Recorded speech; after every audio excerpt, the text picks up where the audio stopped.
अच्छा, पर्वत कौन, पर्वत क्या है? कभी पर्वत के यहाँ पर महाराज सती ने पार्वती के रूप में जन्म लिया, तो ये पर्वत क्या है आखिर में? ये हिमाचल तो पर्वत है, लेकिन पर्वत क्या है? तो गोस्वामी जी महाराज कहते हैं पर्वत कोई और नहीं, बोले पर्वत क्या है कि पावन पर्वत वेद पुराना। बोले पर्वत यदि कोई है तो हमारे वेद पुराण ही पावन पर्वत हैं, और जब भी गिरिजा शक्ति उत्पन्न होंगी तो हमारे वेद पुराणों से ही उत्पन्न होंगी। मेरे प्यारे प्रभु प्रेमियों, यही वेद पुराण पावन पर्वत हैं। अच्छा, एक बात, आपको शिवरात्रि कितने पुण्य से प्राप्त हुई? शिवरात्रि 4100 वर्ष तक आराधना करी पार्वती ने। महाराज 4100 वर्ष तक आराधना करी पार्वती ने, विवाह हुआ पार्वती का और कृपा हो गई हमारे ऊपर, भोलेनाथ माँ पार्वती का विवाह हुआ और शिवरात्रि प्राप्त हो गई हमको। और इस शिवरात्रि में, इस शिवरात्रि के दिन अरुणाचल, जो अरुणाचल के नाम से कहते हैं ना, जब इन्होंने दोनों में ब्रह्मा विष्णु में जब विवाद हुआ था तो उस समय एक स्तंभ निकला था, वो स्तंभ ही अरुणाचल के नाम से विख्यात हुआ। और महाराज उसी दिन जिन्होंने पूजन की थी उसको शिवरात्रि कहा जाता है। और जिस दिन फाल्गुन कृष्ण पक्ष चतुर्दशी को, अच्छा इस बार तो बड़ा अच्छा योग है, कितना बढ़िया योग है। अच्छा एक बात बताओ, 18 तारीख और 19 तारीख में कितनी शादियां थी, कितने ब्याह थे कि जावे फुर्सत नहीं थी। अरे महाराज इतने कार्ड धरे, इतने कार्ड धरे, जाए तो कहाँ जाए, कहते इतने कार्ड रखे महाराज, इतनी सूचनाएं आई हैं, हम तो अकेले आदमी कहाँ कहाँ जाए। अच्छा, भगवान भोलेनाथ ने कितनी बढ़िया कृपा करी। ये शिवरात्रि, ऐसे सुअवसर पर शिवरात्रि प्राप्त हुई महाराज। शिवरात्रि पड़ी 1 मार्च में और विवाह बंद करा दिए भोलेनाथ ने 19 फरवरी में। अब कोई कहवे की गुंजाइश नहीं है, का टाइम नहीं है, जहाँ ब्याह हो जाना है, ब्याह हो जाना है, सब जाने के भोलेनाथ की शादी करो। 4100 वर्ष तक पार्वती जी ने आराधना करी। और एक बात बताएं, आराधना करी और भगवान भोलेनाथ ने परीक्षा भी दी, लेकिन हर परीक्षा में पास हो गई। और पार्वती ने इतनी तपस्या करी, भगवान शंकर ने परीक्षा के निमित्त ब्रह्मचारी का रूप बना लिया। अब ब्रह्मचारी का रूप बना करके जैसे ही उस तालाब में जहाँ पार्वती आराधना कर रही थी तो सखियां बाहर पहरा दे रही थी। तो इन्होंने कहा कि यदि आप कहो तो हम एक आध पुष्प ले आए। बोले एक आध पुष्प लेकर के आ जाएं। बोले चलो लेकर के आ जाओ। अब जैसे ही सखियों के कहने पर ब्रह्मचारी पुष्प लेने के लिए गया और पुष्प तोड़ने के लिए गया और महाराज गहरे में चला गया, डूबने लगा।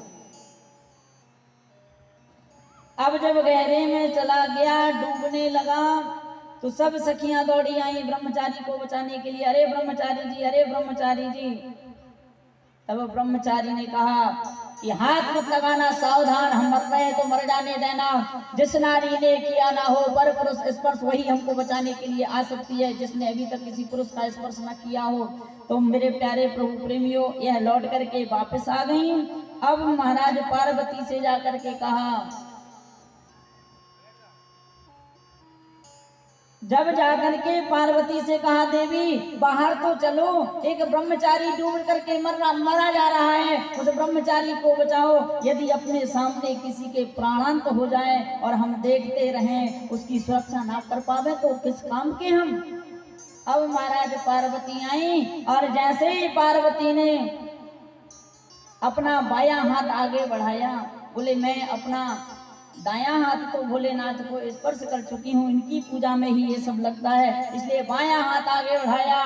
और ब्रह्मचारी जी ने कहा, सावधान, छी छी मत छीनो हाथ मेरा, एक कलुषित हाथ कुमारी का, ते बाम हाथ का स्पर्श करे, अपमान एक ब्रह्मचारी का। एक ब्रह्मचारी का अपमान हो जाएगा। एक ब्रह्मचारी का अपमान हो जाएगा। पार्वती ने सोचा कि यह तो परम कर्तव्य है कि डूबते हुए को जब नहीं बचाया तो मरने के बाद लाश निकालने से क्या फायदा। महाराज विचार किया आखिर में क्या करें, और जब दाया हाथ आगे बढ़ाया ब्रह्मचारी को बचा लिया, बाहर निकाल दिया।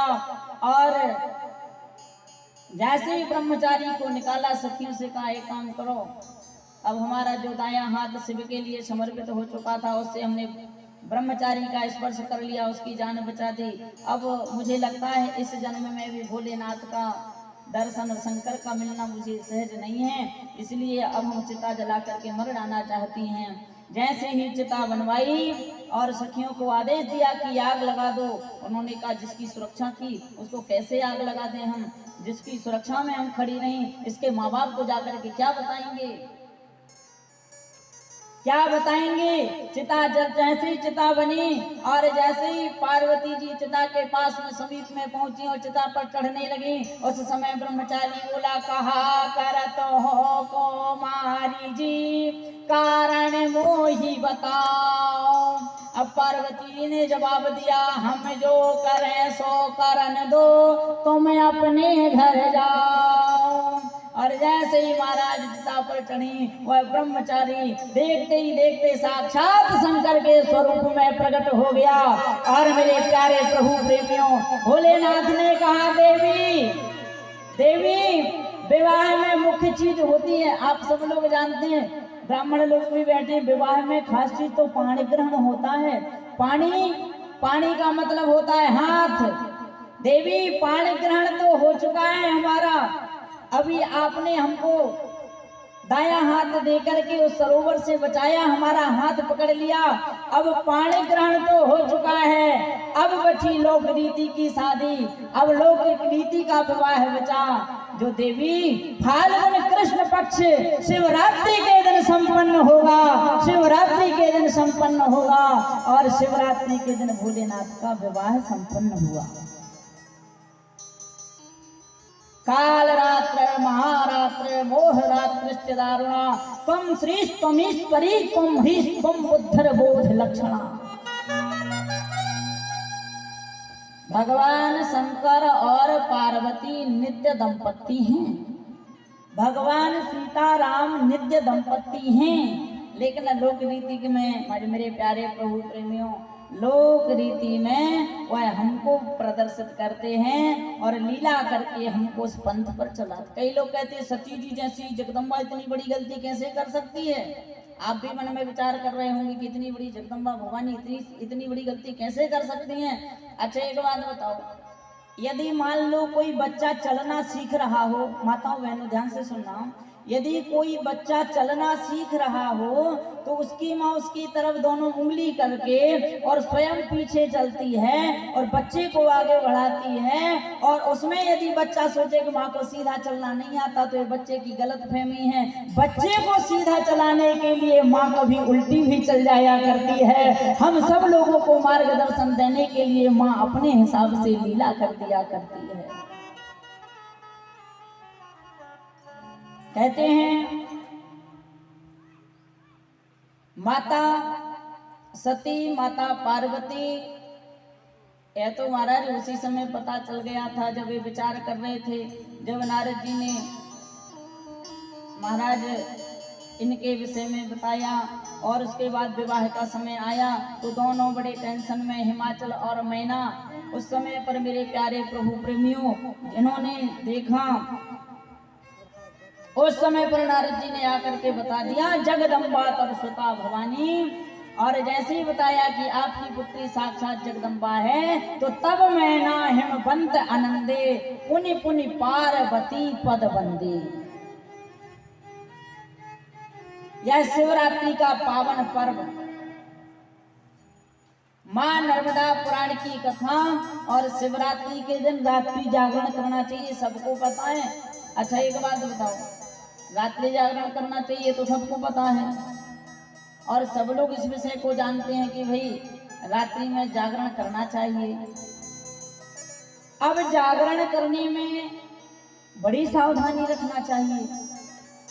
भाई जागरण तो कर रहे हैं, लेकिन वहां यहाँ और वहां की बातें लेकर के यदि जागरण किया तो कैसा जागरण।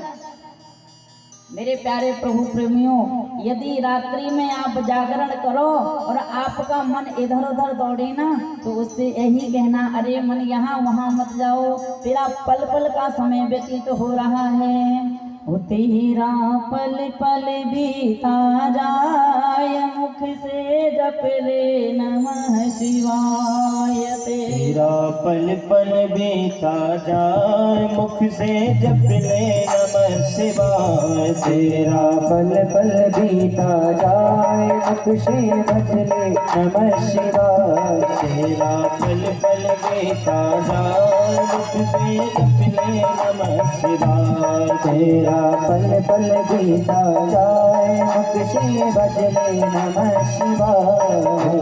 नमः शिवाय, ओम नमः शिवाय, ओम नमः शिवाय, ओम नमः शिवाय।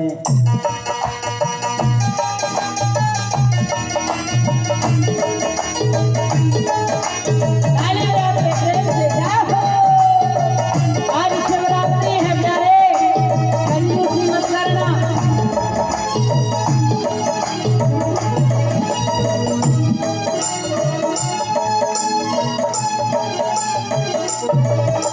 शिव शिव तुम हृदय से बोलो, शिव शिव तुम हृदय से बोलो। मन मंदिर के पर्दे खोलो, मन मंदिर के पर्दे खोलो।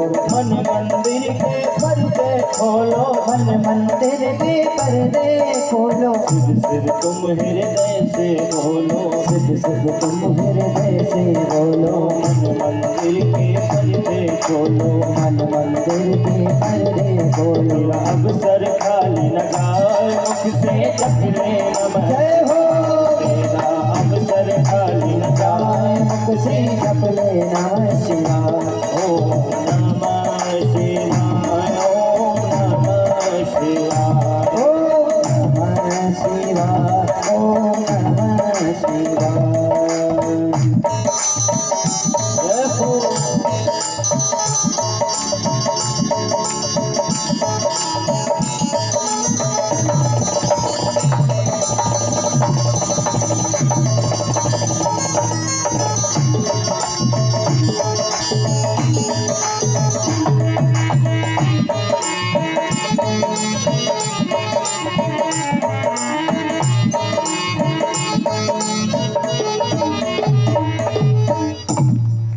ये दुनिया पंछी का मेला, ये दुनिया पंछी का मेला। समझो उड़ जाना है अकेला, समझो उड़ जाना है अकेला। समझो उड़ जाना है अकेला, समझो उड़ जाना है अकेला। ये दुनिया पंछी का मेला, ये दुनिया पंछी का मेला। समझो उड़ जाना है अकेला, समझो उड़ जाना है अकेला।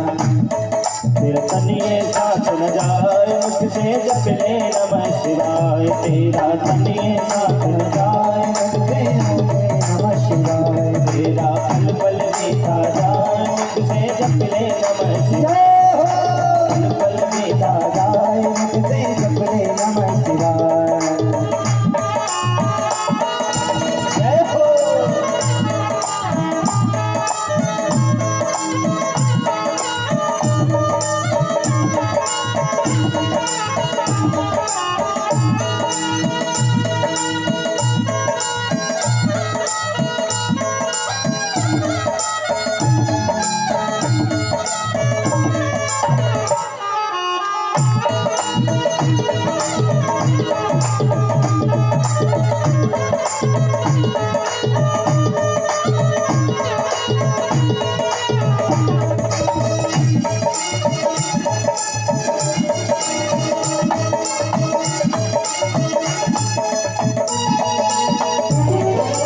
मुसाफिरी जब पूरी होगी, मुसाफिरी जब पूरी होगी। मुसाफिरी जब पूरी होगी, मुसाफिरी जब पूरी होगी। चलने की मजबूरी होगी, चलने की मजबूरी होगी। चलने की मजबूरी होगी, चलने की मजबूरी होगी, मुसाफिरी जब पूरी होगी, मुसाफिरी जब पूरी होगी।